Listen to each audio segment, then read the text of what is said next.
Gjykata Civile e Tiranës ka zgjidhur martesën 27 vjeçare mes kreut të Partisë së Lirisë Ilir Meta dhe deputetes Monika Kryemadhi. Në gjykatë u zhvillua seanca e pajtimit në të cilën Kryemadhi mungoi dhe u përfaqësua vetëm nga avokati i saj mbrojtës Redi Lanaj. Ndërkohë Meta u shoqërua nga qelia në burgun 313 drejt gjykatës civile me forcat e policisë së burgjeve dhe mori pjesë në seancën që zgjati rreth 1 orë. Duke qenë se Kryemadhi mungoi në seancë dhe pse kishte fletë thirrje pas një shkak ligjor, duke e lënë gjykimin në mungesë, Gjykata e Tiranës vendosi të vijojë në seancë gjyqësore, pas kontrollit të gjitha akteve vendosi zyrtarisht zgjidhjen e martesës. Ishte caktuar dita për gjykimin e çështjes. Zoti Meta u paraqit personalisht, edhe me prezencën time si mbrojtësi i tij.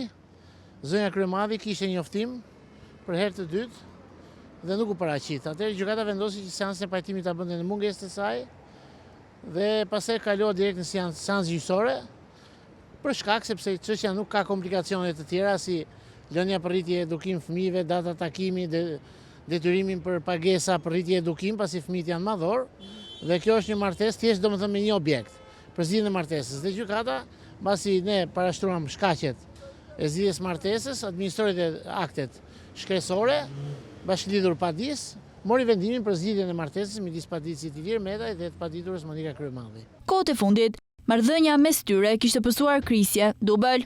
Gjatë kohëve të fundit, marrëdhënia mes Metës dhe Kryemadhit kishte pësuar krisje, siç vetë ata deklaronin. Kërkesa për divorc u depozitua nga Ilir Meta më 20 qershor të vitit 2024, ndërsa prej kohësh nuk jetonin më bashkë.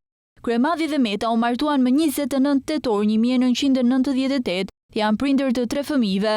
Divorci i Metës përkon me nisjen e fushatës elektorale të 11 majit, zgjedhje në të cilën kreu i Partisë së Lirisë garon nën siglën e koalicionit për Shqipërinë madhështore në listë të hapur.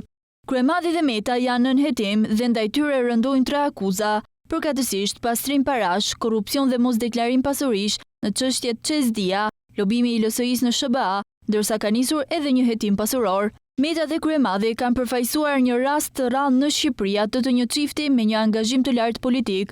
Rrugtimi i tyre ka nisur që kur ata ishin në drejtimin e organizatës rinore socialiste Fresh, duke vijuar kështu deri në vitin 2004, ku të dy së bashku dhe me një grup tjetër socialistësh u shkëputën duke themeluar lëvizjen socialiste për integrim. Një parti e drejtuar nga Meta e ku zonja Kryemadhi mbajti funksione të larta në hierarkinë e kësaj force politike, duke marrë dhe frenat e saj në dorë. Pasi verën e vitit 2017, Meta u zgjodh presidenti i Republikës, 2 ditë pas përfundimit të mandatit si kryetar shteti. Në korrik të vitit 2022, Meta rimori drejtimin e LSI-s duke i ndërruar asaj dhe emrin në Partia e Lirisë.